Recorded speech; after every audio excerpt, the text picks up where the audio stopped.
এই ছোট্ট হাঙরটির নাম শিরো। ও খুব শান্তশিষ্ট আর বন্ধুত্বপূর্ণ, কারো ক্ষতি করে না। শিরোর একমাত্র বন্ধু হলো এই ছোট্ট মাছ। ওর নাম ফিনি, যে শিরোর সাথে খেলার জন্য অপেক্ষা করে। তারা একে অপরকে ছাড়া থাকতে পারে না।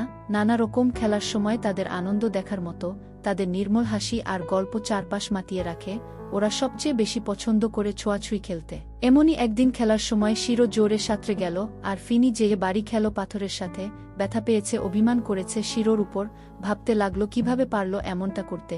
দুঃখে ফিনি অভিমানী হয়ে গিয়ে লুকালো শৈবালের পিছনে। এর মধ্যে শিরো ফিরে ফিনিকে না দেখে খুঁজতে লাগলো। না পেয়ে আফসোস করতে লাগলো যে তার দোষ, সে তো একটুও সতর্ক ছিল না। এক্ষুনি ক্ষমা চাইতে হবে। শিরো যেয়ে দেখল ফিনি রাগ করে বসে আছে, কথা বলতে চায় না। খুব নরম হয়ে বলল সে ইচ্ছে করে আঘাত করেনি, এটি একটি দুর্ঘটনা। মন থেকে ক্ষমা চাচ্ছে, সে ফিনিকে হারাতে চায় না। এই কথা বলার সাথে সাথে ফিনি তাদের পুরনো স্মৃতি মনে করতে লাগলো। তারা বল নিয়ে কত মজা করে খেলে, রাতে অন্ধকারে আলোকিত প্লাঙ্কটন তাড়া করে বেড়ায়, খাবার ভাগ করে খায়। সত্যিই শিরো ছাড়া তার আর কোনো বন্ধু নেই। তখন ফিনি বলল, প্রকৃত বন্ধুরা ভুল করলে ক্ষমা চায় আর মাফ করে। ভুল বুঝে মাফ চেয়েছ, আমিও মাফ করে দিয়েছি। তাদের মুখে হাসি ফিরে এলো, দুজন হাই ফাইভ দিয়ে কোলাকুলি করল। ক্ষমা চাওয়া আর ক্ষমা প্রদর্শন তাদের বন্ধুত্বকে আরও দৃঢ় করে দিল।